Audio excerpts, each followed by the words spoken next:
Party whip के खिलाफ जब कोई आदमी वोट डालता है तो उसकी जो है वो अंगेस्ट माना जाता है कि वो पार्टी के खिलाफ, विप के खिलाफ किया। तो उनकी डिस्क्वालिफिकेशन हो गई। तो डिस्क्वालिफिकेशन के बाद जो है अब उन्होंने सीधे ही भारतीय जनता पार्टी को ज्वाइन कर लिया है, सीधे ही। और भारतीय जनता पार्टी में जाने के बाद और वो माननीय मुख्यमंत्री सुखविंदर सिंह सुक्खू जी के ऊपर बहुत सारे एलिगेशन लगा रहे हैं कि हमने जो है हमारे काम नहीं हुए, हम ये कहते थे, हमारे सुनते नहीं थे, या हमारे इलाके को की अनदेखी की गई। इस सिलसिले में जो है मैंने आपको आमंत्रित किया है। तो सबसे पहला मुद्दा तो एक ही है कि उनका ये कहना कि हमारी सीएम साहब सुनते नहीं थे।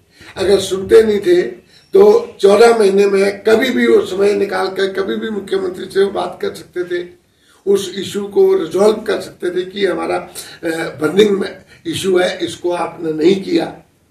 वो करते, मुख्यमंत्री करते उस बात को। और बहुत सारे काम जो है अभी जब मुख्यमंत्री यहाँ हमारे यहाँ आए थे, मैं तो अपने इलाके की बात करूंगा, और मुख्यमंत्री 24 जनवरी को हमारे पास आए थे बिजड़ में। तो बिजड़ में जब मुख्यमंत्री जी आए और हमारे इंद्रदत्त जी जब विधायक थे, उन्होंने जो जो डिमांड रखी, जो भी उन्होंने मांगा, वो मुख्यमंत्री जी ने दिया।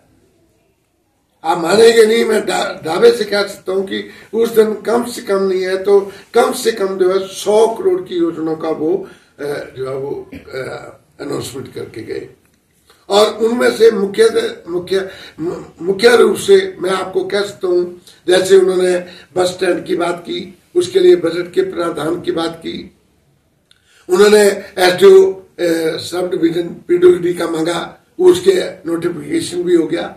बहुत सारे स्कूलों की बात की, वो सब कुछ हो गया। और बहुत सारे मुद्दे जो इस बजट में थे, जो इस बजट में उन्होंने नहीं देखा क्योंकि वो गैर रहे तो उनको देखने का मौका नहीं मिला। तो मैं समझता हूं कि हमारे बक्सर ही, जो बक्सर विधानसभा क्षेत्र है, उसी को लगभग मोर देन 300 करोड़ जो रुपया पैसा है वो इस बजट में आपके 24-25 के बजट में एलोकेट हुआ है। बहुत सारी रोड्स के लिए, बहुत सारी जो water drinking water supply scheme के लिए, एजुकेशन सिस्टम के लिए, और सारे इंफ्रास्ट्रक्चर को डेवलप करने के लिए बहुत सारा काम जो है वो मुख्यमंत्री जी ने पैसा अलॉट किया है।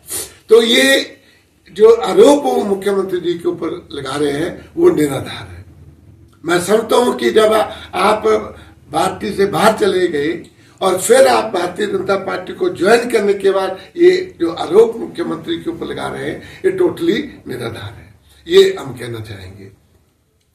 दूसरा ये है कि जब भी कोई मुख्यमंत्री काम करता है तो वो एक आदमी का नहीं होता, वो पूरे हिमाचल का होता है।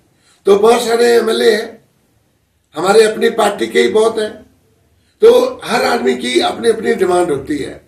हर आदमी की डिमांड को हर साल पूरा नहीं किया जाता है कि मैं भी 2 बार विधायक रहा हूं, कभी इस साल कुछ दे दिया, अगले को कुछ अगले साल दे दिया, ऐसे एडजस्टमेंट होती है, इसके समाधान होता है। तो मुख्यमंत्री जी मैं समझता हूं। और इससे अलावा मैं 2-3 शब्द कहना चाहूंगा। वो एक है कि मुख्यमंत्री जी ने कुछ ऐसे कार्य किए अपने इस 14 महीने के कार्यकाल में कि जो शायद हिंदुस्तान के, भारतवर्ष के किसी भी मुख्यमंत्री ने नहीं किया। बजट नहीं था, आपने देखा कि इतनी त्रासदी हमारे बरसात के दिनों में आई, उस त्रासदी से कैसे मुख्यमंत्री ने निपटे। मोदी जी ने तो पैसा नहीं दिया इतना। आप मानेंगे कि 4 मिनिस्टर आए, मोदी जी ने भेजे, शाह साहब ने भेजे कि उसका आकलन करिए कि कितना नुकसान हुआ है हिमाचल का। नड्डा जी आए खुद, गडकरी जी आए खुद, अनुराग जी आए खुद, बहुत सारे मिनिस्टर आके गए, टीम आई उनकी। उसके बावजूद उस टीम का भी आकलन था कि प्रदेश में जो हमारा नुकसान हुआ वो लगभग 12,000 करोड़ का नुकसान हुआ, लेकिन हमें केंद्र सरकार से कुछ नहीं मिला।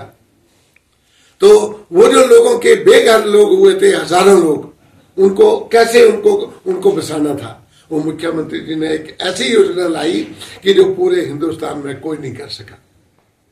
आपने कहा, मैं एग्जांपल दे सकता हूँ, गुजरात के रहे मुख्यमंत्री जो इस वक्त हमारे माननीय प्रधानमंत्री हैं, वो 12 साल गुजरात के मुख्यमंत्री रहे। आपको याद होगा एक बार सुनामी आई थी गुजरात में बहुत बड़ी, मनमोहन सिंह जी उस टाइम पर जो है प्राइम मिनिस्टर थे, उन्होंने दिल खोल करके गुजरात स्टेट की जो है मदद की, हजारों करोड़ रुपए उन्होंने दिया वहां पर। मोदी जी ने हमें क्या दिया? तो ये एक बड़ी विडंबना है हमारे ऊपर लोगों की कि जब समय था उसको उन्होंने व्यतीत कर दिया, और जब बाहर चले गए तो वो आरोप लगा रहे हैं। ये आरोप जो है ये सरासर गलत है।